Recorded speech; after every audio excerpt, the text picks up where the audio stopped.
Well, it's time now to take a look at what's grabbing headlines in the weekly news magazines. And with us to do that is Florence Villeneuve. Hi to you, Hi, Florence. Tell me, I imagine one of the things that we've been covering a lot here in the news and is getting a lot of coverage is the situation in Iraq. That's right. Last week, U.S. President Barack Obama authorized targeted airstrikes to try and stop the Islamist group ISIS from continuing to advance in the country. And then we've seen the U.S. and other Western countries sending arms and supplies to Kurdish fighters to try and stop ISIS on the ground. Here's an article in Nouvel Observateur this week that talks about the great fear of the Kurds. A lot of hope has been put on these Kurdish fighters, the Peshmergas. They're seen as the best hope of stopping ISIS. But their capability to resist ISIS was really put in question this week when it seemed they were going to lose control of their capital, Erbil. Now, they managed to get a hold of that capital at the last minute thanks to U.S. airstrikes, but Nouvel Observateur says, what does this mean for the future? Are we going to be able to count on them? Indeed, and as we understand it, ISIS is a very well-armed and quite a wealthy group. Now, another conflict that was in the papers a lot during the week is the situation in Ukraine. I believe one of the French magazines has travelled to Crimea, the region that was annexed by Russia just a few months ago. That's right. What is life like now? What is life like under the Russian flag? Well, they've given a nod to James Bond. They talk about From Russia with love, of course. Now, it's Crimea's first summer since it was reattached to Russia. So what's it like? Well, they report from the shores of the Black Sea. Now, locals might be working on their tan, but life isn't a beach quite yet, according to L'Express. The summer has been ruined by a struggling economy and the negative impact of fighting in eastern Ukraine because it's quite near to Crimea. Now, that being said, a large majority of locals say they're very happy to be under the Russian flag now. And L'Express describes the situation in Yalta. You could see some photos there. Yalta likes to liken itself to the Ibiza of Russia. Now, you can see there locals actually mixing with rich Russian businessmen, sunbathing, dancing the night away as they wait for their Russian papers to come through. It's really a fascinating report. It is a fascinating region even.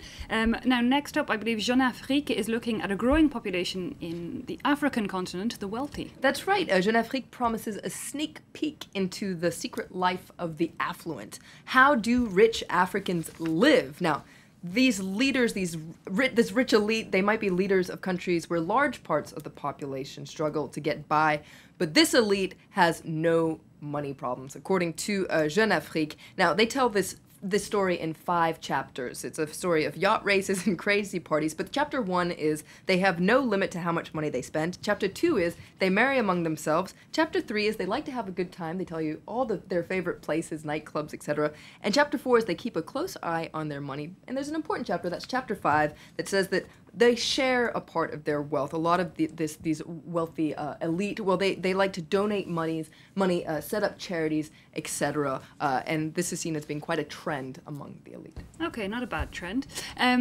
Next, Florence, I believe Le Point, another French magazine, is taking us to a bit of history and looking at the past, the fall of the Roman Empire. That's right. You can see it here on the front page of Le Point this week, the fall of Rome. Now, it may have happened over 1,500 years ago, but it's still fascinating today. Now, what led to the downfall of one of the most powerful empires in the history of the world? Well, Le Point talks about religious tensions, an economy in decline, corruption, and identity crisis. Hint, hint, hint. Le Point says many of the things that led to the downfall of Rome, well, we can see in our own Western societies.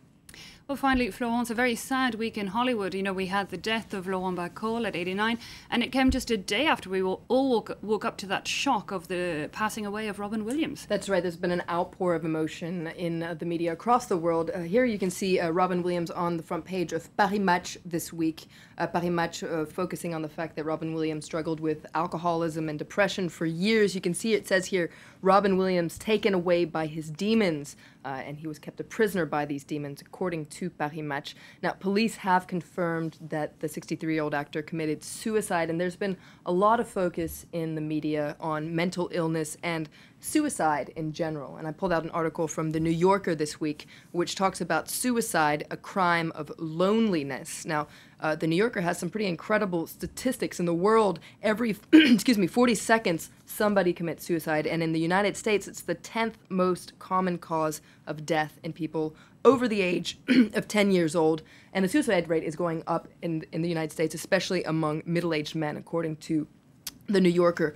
There's been a lot of criticism, though, about how the press has been reporting about suicide, trying to find a reason and bringing some logic to suicide, or on the other hand, calling it selfish and cowardly. And then there's been this rampant idea in the press that comedians are really dark people. And The New Yorker says it often seems as though those who are most exuberant experience despair in proportion to their joy.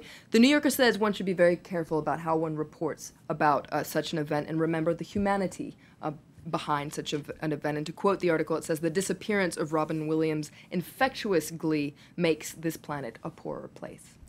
Okay, well, Florence, we know we're going to have to leave it at that, but you've clearly given us a lot of choice to read over the weekend. That's it for now. Do have a good weekend. Enjoy curling up with all those magazines.